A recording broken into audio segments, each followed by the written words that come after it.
E o Márcio Sabino, que está aqui comigo no estúdio do Antagonista em São Paulo, escreveu hoje um texto no Antagonista a respeito de uma notícia sobre a preferência de ministros do Supremo Tribunal Federal brasileiro em relação ao candidato à vaga para substituir, evidentemente, o Celso de Mello, o primeiro-ministro aí a sair, que já vinha tendo problemas médicos.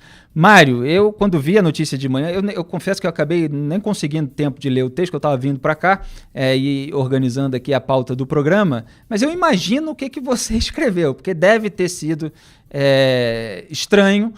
Não estranho para a gente que está acostumado, né, mas causa um sentimento na gente que ministros do Supremo tenham um seu preferido e essa informação vaze e o político que está no cargo ali como presidente, ele se deixa influenciar por isso. Não é o natural, né?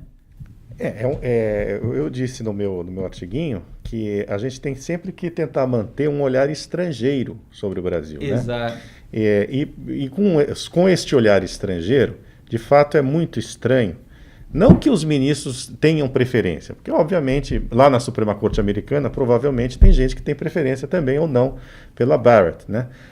Mas a externar esta preferência, mesmo sob condição de anonimato, do ponto de vista do jornalista, da jornalista que fez a matéria está no Globo originalmente, né, sobre isso, é perfeito, né? Mas do ponto de vista institucional, eu acho complicado, até porque me parece que ao externar anonimamente para um jornal esse tipo de preferência, isso mostra também uma certa pressão, né, sobre o presidente da República e sobre também os senadores que deverão apreciar a indicação do Bolsonaro.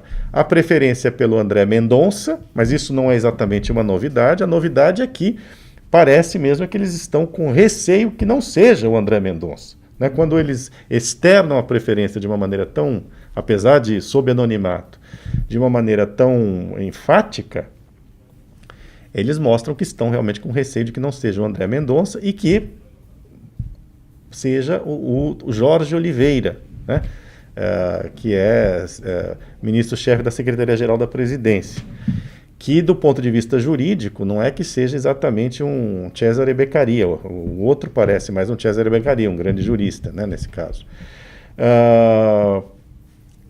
O que faltou dizer ali, e que eu escrevo, é que entre os ministros que têm mais preferência pelo André Mendonça, porque o André Mendonça é uma figura relativamente frequente no Supremo Tribunal Federal, são o Toffoli, né, para quem o André Mendonça fez um livro, Exato. Né, exaltando o papel de jurista do Toffoli, quando ele completou 10 anos de Supremo Tribunal Federal, exatamente, que foi coordenado pelo Alexandre de Moraes, né, então é um amigo do ministro.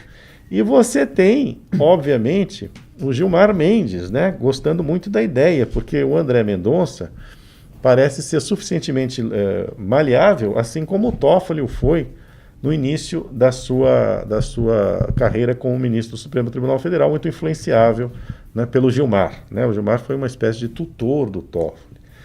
Agora, que isso aconteça no Brasil neste momento, quando você compara com os Estados Unidos, você vê, né, ali é uma batalha dura, né, para você conseguir passar pelo Senado, pela sabatina do Senado. As pessoas se preparam, dura vários dias a sabatina, né? Os candidatos, o indicado no caso, treina para passar pela sabatina, né? Essa Barrett, por exemplo, que foi indicada, né, para a Corte de Apelação, Tribunal de Apelação de Chicago, ela passou por uma sabatina no Senado. E ela foi duramente arguida por uma senadora democrata, né, que disse para ela, olha, o preocupante aqui no seu caso é que o dogma, porque se trata de uma juíza muito católica, o dogma parece estar dentro de você, e o dogma é diferente de lei. E a Barrett foi muito bem nessa arguição, nessa sabatina. Ela enfrentou com altivez, né, os democratas, e isso a tornou até um pouco heroína entre as hostes conservadoras. Mas o que eu quero dizer é que sabatina no Senado, para nomear, para aprovar juiz para a Suprema Corte é coisa séria dos Estados Unidos. Né? E aqui não é. Né? Aqui é um festival de bajulação. É um festival de bajulação feito rapidamente, por gente que não sabe o que está perguntando. Né? Porque, na verdade, o que eu digo é que tudo já está negociado antes. Né? E também com os ocupantes do Supremo.